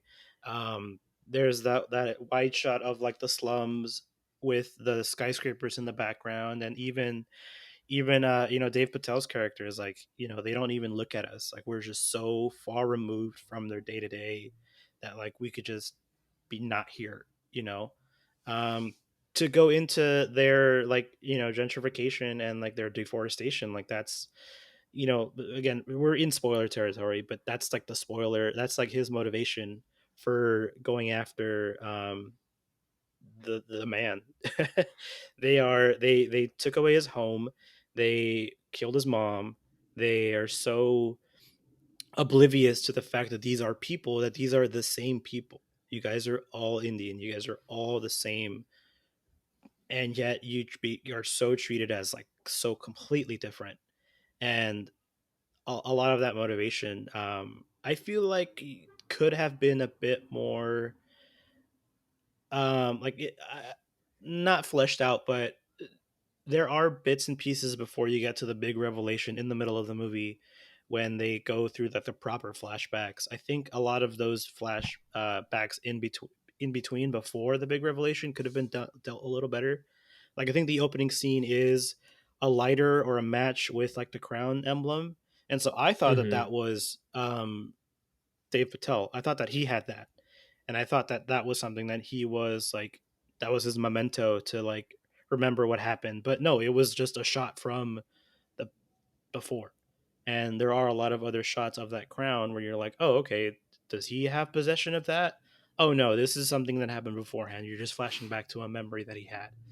Um, but it's a very minor thing. The plot does not suffer from it. The action definitely doesn't suffer from it. Yeah. Yeah, I guess for me, the only thing I was kind of missing, and this is to your point earlier, Dylan, is just I know too much from like a meta standpoint to stay in the movie. So like when he goes after um uh Captain Singh or whoever he was, Yeah, the cop guy, and I know we're only about an hour and I didn't even have to check my watch. I was like, yeah. "Oh no, I've not been here long enough for you to be already going for the guy." And I just hated knowing that. I do agree that they've recovered pretty nicely, and like his second attempt was really cool. To see him kind of like come together. I really dug the boxing scene with the drum thing. Mm. So cool. Well, Um, the thing I appreciated too, because it almost took me out of like when they're doing the boxing, because I was like, well, that's not how you punch a boxing bag. Like you don't throw all of those like punches like that. That's not realistic. And the very next thing, it's like they start to like build a tempo, and I was just like, okay, fuck yeah, I'm all in. I was like, but yeah, I wish there were more of a surprise or um a a different kind of build to get to the climax we got to. It did get to a point for me once we got to the very end and he makes it to Queenie's penthouse and he's like seeing that religious guy. I was reminded of like black exploitation films, um, in that with Jordan Peele being involved. Although I'm guessing he only like fronted the money like for distribution, Yeah. but I I just thought so much about how like a very personal minor problem then grows and you somehow then like our hero is then fighting the establishment like along this journey. So I just wish. Uh, I remember thinking, if this were a black exploitation film, he's for sure gonna fight this guy at the very end and like kill him, and that's gonna be the end of the movie. And then that's exactly what happens. I Well, was like, you know what? I'm they only cool. got It's two of the fine. three guys too. Like they got the police chief and the religious guru. The politician he's fine. He's Yeah, still he out won. there. He's Yeah. still out there. Well, they have to leave the door open for Monkey Man too. You see, I guess. Yeah, I guess. Electric Hmm. Boogaloo. right? Swing back into action. I guess I don't know. Hey. Hey. They're going bananas. Ooh, Chimpanzee, come back. I like No. it. Okay. Alrighty. It's, sometimes we gotta know when enough is Yeah. enough. And Yeah, Dylan, I got that you. was sorry. All right. Sorry, Have a good one, Dylan, you're y'all. wrong. Yeah. Thank you so much for your time. So Jose, we I honestly did like the comeback. I It felt almost video game esque, where like you fuck up and you're like, oh shit, like now. He fucks up, and then even like the clamoring, like the running away, is so improvised with like everything going on. Um, and then just to come back and like know a lot more of like what you know, to then do things right the second time. I like that for sure. I also, not to jump too far back, but I like the dog. Yo, shout out to the dog who's a gunrunner. yes, That makes Yeah. sense because there's a metal detector. How is he going to get a gun into it? Like, I like that pre-planning, and I like that he's like so careful to get his shot, and then well, I wish it would have like paid off. I'm glad it didn't, because the ultimate climax is just like, you know what, fuck it, like it doesn't need to go right. Let me just get there, which is great. yeah, Yeah, it's just like kind of small things. Like it it's just like small little revisions I would have liked to have seen, where it makes sense that he freezes when he puts the gun to his face the first time. It makes sense that he has these feelings where he doesn't like literally can't pull the trigger. But more so just like the chase, and then getting in the car accident and getting arrested and getting out from getting arrested and then getting shot, like falling into the water, like Skyfall-esque. All of that, it felt very like, how is he going to get out of this situation, versus more of like if it was a smaller fuck up, or like when he started the attack and maybe he like killed a couple guys and then failed or something. I don't know, there's like a bunch of different ways to go about it, and these are small little things. It's not really that big of a deal. It just kind of felt like a little too close to the sun in a way. But I guess that's the whole point, because like the story is that he like swallows the sun and then gets punished and yada yada yada. So maybe I'm just all wrong and being proven wrong right there. I But love the that you other thing, looped and around and proved yourself wrong. this is hey, no one else can tell me if I'm wrong if I tell myself I'm wrong. Anyways, I got very mad at Roxanne playing in the background when the love interest prostitute was like being a prostitute with the chief. I got so mad. Dev Patel, you are better than that. Wait, you are better but than why? that. You are better than that. Clearly, you are better than that with everything else that is in this movie. There is She's not also a not more. really like a love interest. It's not a love interest, but it's kind of a love interest, but it's like not a love interest. And it's just like, you very, like, of all the songs to pick, it's like, you don't have to put on your red lights. And she's like being a prostitute. I was like, come on, man. This is not what we need. This is so on the nose. You like, come on. But okay, in defense of Roxanne, I love the song. It's just, but so I have the in my extra tab on the side here. I've got the movie poster pulled up, and there's a red light. Like, is Roxanne about him, or is it about this? This sex worker that he sees. but the whole Roxanne's I about think a sex worker. I think the red light in the poster is more of a stylistic choice. Yes, but in defense of Roxanne, what I'm saying is, like, and when you think about selling your body to the night, yes, the initial implication is that we are having sex for money, but he also is in a fight ring at night and literally sells his body. Fair. I'll take it. All I needed was a I'll take a fair. fair. I'll take a fair. Yeah. You can pass with a fair Yeah. as long as it's not a needs improvement, which I think I got from Dylan, but he didn't say it, and it's fine. Mm. I Let's get keep it. I going. understand it. Yeah. Yeah. um I mean, it's just you just have to go watch it for yourself. It's That's so good.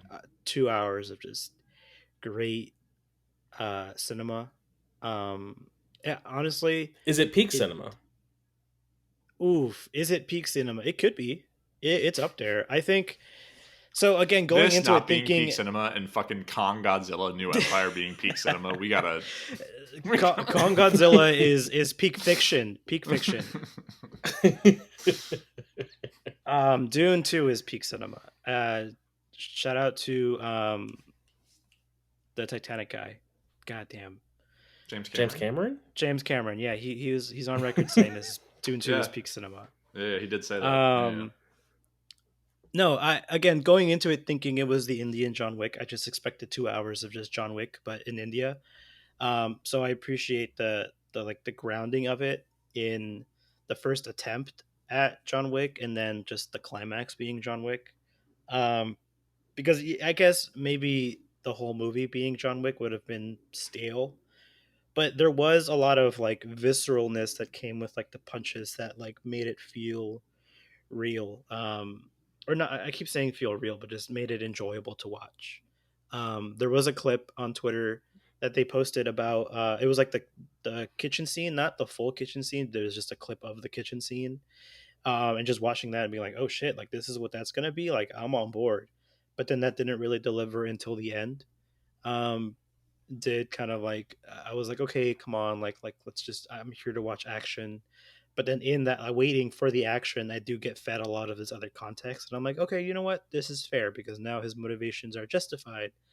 Um, great action for sure. And for that reason, like I'm giving it high marks, but I also appreciate that there's so many storytelling elements that support that great action and do help carry us from moment to moment and scene to scene. Like I I think about like the use of animals, or like any analogs or parallels being drawn to animals. I also love the little shout out that who was it? The one kid, he's like he calls him Lion, and Dev Patel Hmm. was also in the film Lion. Was Yeah. that 5 years ago?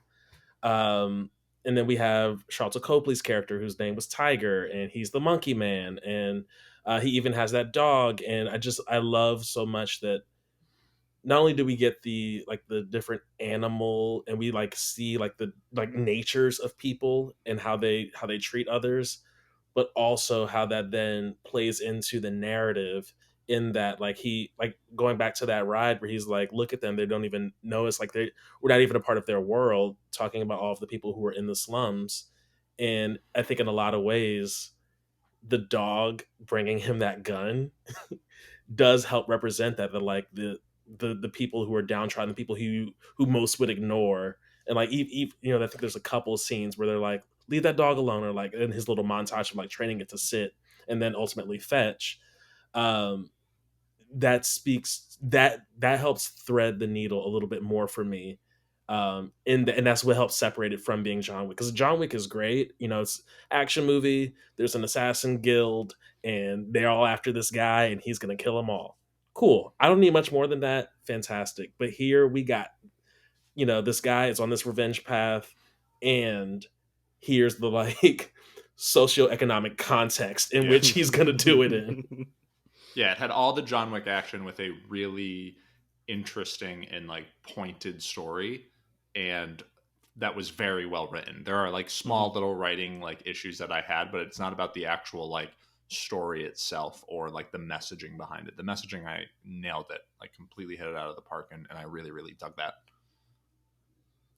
So, behind the scenes, Dave Patel said he like broke his wrist, he dislocated his shoulder, got an eye infection. He went through it to get this movie, and something that I want to ask you guys. He also said that there was a shot that he shot on his phone. He didn't say which phone. We understand that it's more than likely an iPhone. Um, can you name the shot that was shot on an iPhone? I have my theory. Um, what do you guys? Which do you guys think? Which shot do you guys think is the one that was shot on the phone? I have two potential theories, because they were the two shots that I thought looked the worst. Um, no offense. It was the shot where it's like the first person POV. He's going down the steps. It's only for like a second or two, because I just That's thought, my I was like, oh, that guess. didn't really look good, and it was like kind of out of focus. Or when he's like taking the drug, and it's him like with no shirt on. Lots of scenes. Dev Patel just wants to show off his body. Respect it. Respect you writing, directing, and producing your own movie and making yourself look super hot. And then he's just like, he opens up his like chest, like, and like that too. Just the lighting felt a little less natural, or like had they had to use extra lighting, and it felt like maybe that's because they were using a phone. Those were my two thoughts. Yeah, my guess was the stairwell scene because I almost wish I had gotten a chance to see the movie before I knew that like there was that iPhone shot because then I was kind of sitting there looking for it or like Yeah, yeah, wondering every other scene. I'm like, was that the shot? I wonder if that was the yeah. shot. And then that stairwell chase scene happened. I was like, I think that was the one. That had to be the shot because it is so bad and very quick.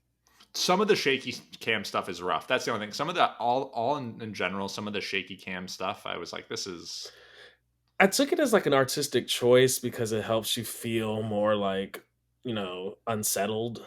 yeah, I'm not the biggest fan of like a shaky cam, but yeah. I think it served its purpose. So I'm gonna say it's the shot underwater as soon as he gets shot and falls in. And the only reason why I say that is because it's the noisiest shot in the film. It is so noisy. It has to Mm. have been shot on a phone. For Everything those else that aren't technically savvy, what does that mean? noisy or film noise is just like just artifacts uh, that appear when there's not enough light to produce an image. I guess I could look up a better definition. But Yeah, if you have like an older iPhone, like 11, 12 ish, and you shoot a nighttime photo with not enough light, and you see how it's like hazy and grainy, that's film noise. And the same applies for video. If there's not enough light for the sensor to pick up and like produce an image, it'll just be noisy because it's trying to overcompensate by just upping the ISO, which can add a lot of noise into it. And so because it was a darker scene and it was underwater, the noise in just that one shot, it's not even a second long of just underwater, and it's like muddy and it's like green and like orange, which are not great colors for light. It stands out as just the noisiest shot in the film, which I think was shot on an iPhone or just shot on a camera because on a phone because it does not have the quality that we come to expect from a professional quote unquote camera.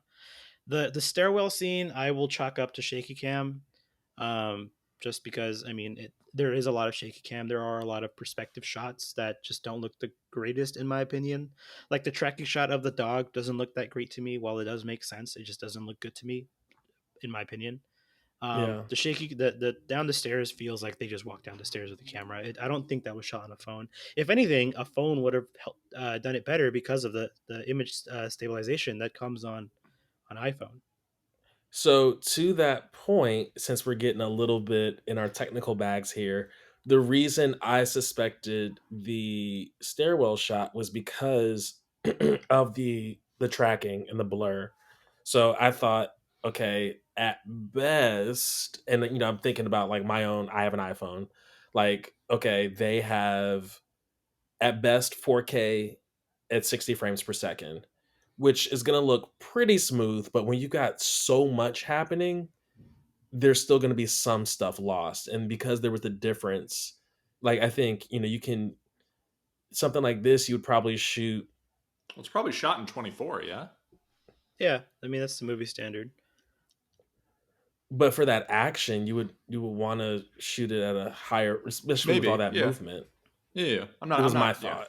Yeah. Yeah. Um, so yeah, that was my technical reasoning on why I thought it was that shot. Your thought does make a lot of sense too, though. Actually, makes the most It's sense because I think there is only the one shot underwater, right? mm-hmm. I think so. And iPhones are water resistant. You know, why not? I can't wait till it comes out that it's like a totally regular ass shot they probably had on like a fucking gimbal, and it just like you wouldn't even notice it, and like somehow this is gonna make it back to the cinematographer who's just like, well, no, this is why this shot had problems, this is why this shot had problems, and it was just like, we're just trashing his work. That's usually how it goes. Honestly, Yeah. it's crazy how these phones are getting so good nowadays. It wound up. You know what it probably was? The shot towards the end, when he's like, he sees his mom, she like trips over the root or whatever, and they're like laughing and stuff. It's probably Oh that yeah. shot. They're probably like, we need something to like clean up like the Mhm. storyline, and we need some B roll here. I hate the idea that we're probably dead wrong, and we probably are dead wrong. I'm willing to bet that it was that one, just because it's so noisy. Like once you see it again, and then you compare it to some of your nighttime photography on your phone, you're like, oh yeah, that's clearly so noisy that that's a phone video for sure. And it makes sense because the context behind it is like the camera wasn't working and they couldn't get another camera in time. And it's just like, so it had to be some kind of, I feel like, like a shot that could lead to a camera getting broken or something like that. So it makes sense that it's either an actiony or like underwater shot. That would make sense where something could go wrong instead of just like a regular ass shot, because I feel like they would have a ton of other types of like cameras to get that. Here's what I will say though, and my opinion has officially shifted to being the shot with the mom in the forest, towards the end. If not only just so that we all have a different thought on which shot it is, but Let also us know as in I the think comments about it, below which shot was yeah. shot on Which iPhone. shot do y'all think it was? Um, I have I have shot stuff in the past where we were working with some really technical equipment, and we went for the first shot, and the camera op literally fell, and the entire rig like broke, and it was gonna take we were gonna we could have like disassembled everything and like reassembled, and that would take like 5 minutes. But if we were going to get the exact same rig and exact same setup, that was going to take us a couple hours. Now mind you, I this shot was in a city, like we have resources. If they're shooting this on location, like definitely somewhere deep in the woods, maybe an hour in, that's why I say maybe they were like going for that shot, camera guy falls. Oh, what do we have? Got this iPhone. I Great. iPhone 15 Pro. Shout out to Apple. I respect Um, him for saying, like, he just said cell phone. He truly. did not say which But yeah, company. that's Yeah. my surprisingly sound reasoning for why it was that shot. It was an iPhone. It had to be an iPhone. Like there's no way. Like Pixels have a certain quality to their processing. Samsungs have a certain way for their processing. While I understand it that Samsungs are more popular abroad, just the better just raw cell phone has to be an iPhone. It has to be. Yeah, I mean, I also just feel because like on the new iPhones, the fact that you can now use that like the film standard and like shoot it in log, I feel like really helps because I'm pretty sure you can't do that on Android, but I don't really That's a know. newer feature, though. Yeah, yeah, Mm-hmm. I don't know if that feature definitely would not have been available when he shot this. yeah. Oh. Hmm. Because if this just came out, first week of April, was first shown first week of March, I want to say. Well, just looking up right now, Dev Patel recorded his Star Wars audition with his iPhone. Specifically, was Oh, the headline. there it So is. if he's in the ecosystem, And it's hard to I leave mean, it. it could have been a 14. I could see that. Or honestly, maybe a 13 because it's so noisy that I think the newer phones have gotten better. Again, my money's on the fact that it was the noisy underwater scene. Drag him. And my money is on the fact that he needed that piece of footage after the fact. So yeah, I'll give it a new iPhone 15 Pro. Why not? And he shot that in November, which is more than enough time to like toss that into the editing bay and spit it out, ready for March. I'm trying to see when this movie was filmed. Oh wow. It was filmed. It started filming it finished filming in March 2021. He spent most of January filming this movie. I don't know. Did it cut out? March Did y'all hear me? Yeah, March 2021. And he broke his hand on the first action scene.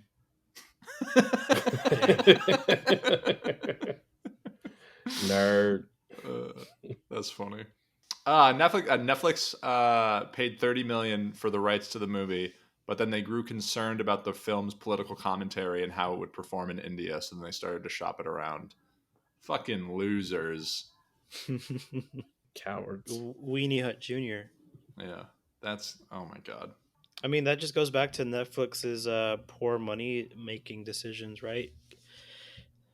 Harping back to the episode where we talked about Three Body. I'm pulling this up on IMDb Pro to see if there's anything else to know about this. No, so the New York Times wrote Washington Post, wrote in an article that the main villain looks a lot like the Prime Minister of India, but looking at the Prime Minister of India, he does not, like, he just has white hair.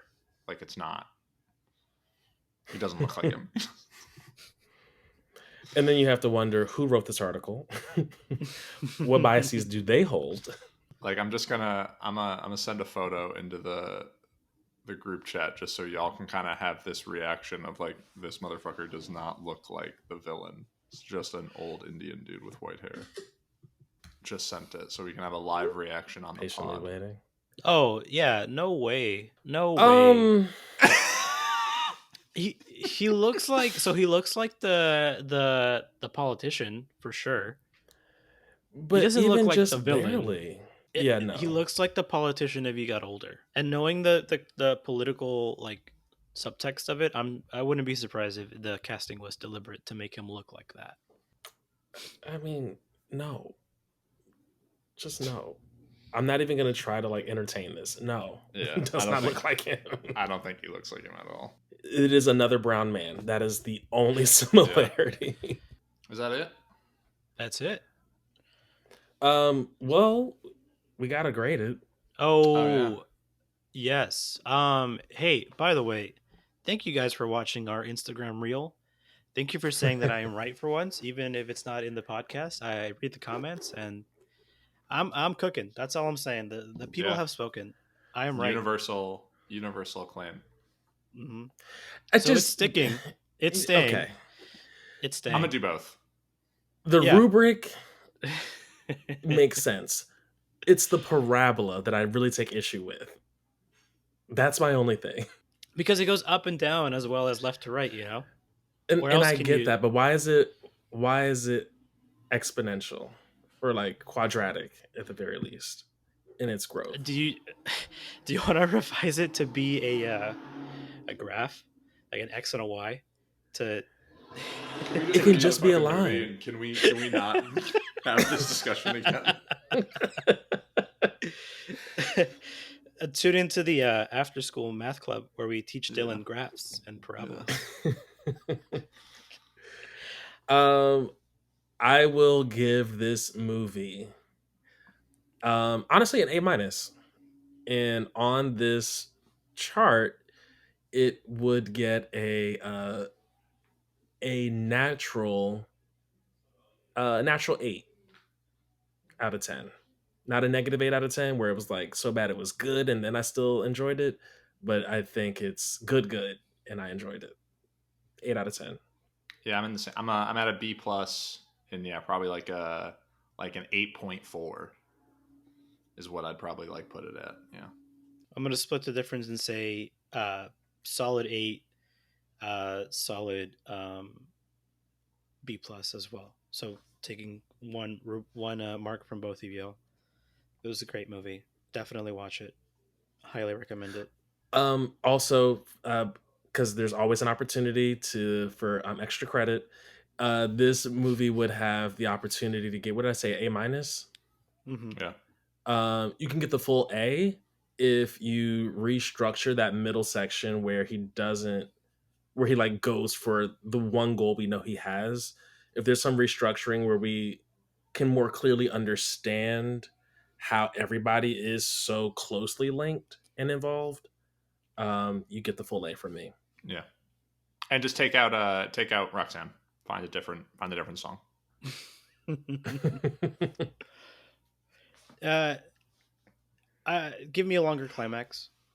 Um, Hey, or maybe be more. sorry, I'm 6.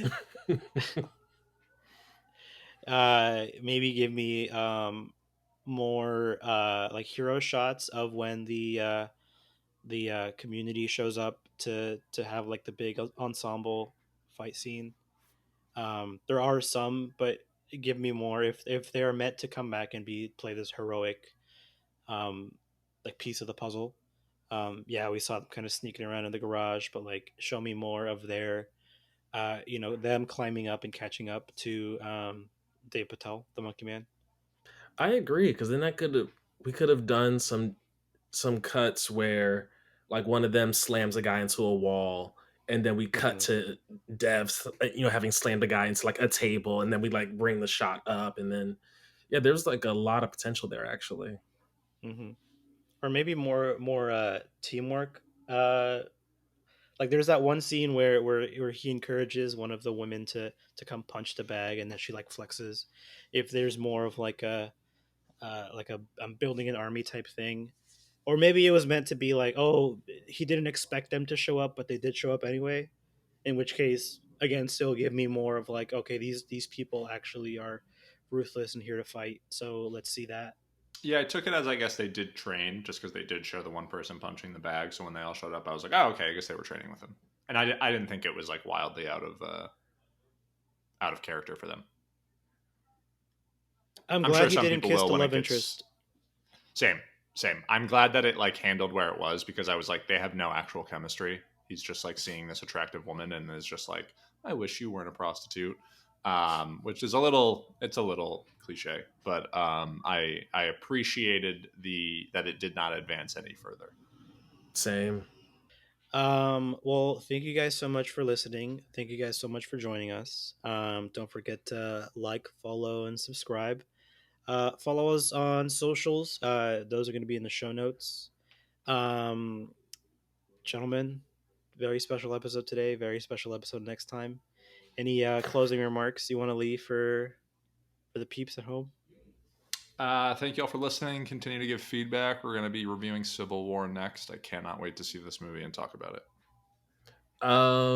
And if there are, I know we're going into summertime, so there are going to be, some good blockbusters for us to check out.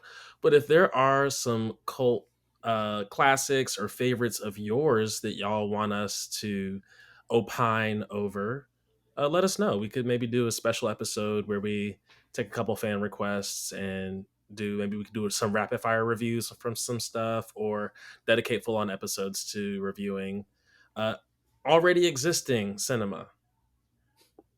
But we're open. Let us know. Office hours. Ayo. Yes. This metaphor works on so many levels. Love it. Alrighty. Class dismissed. Bye.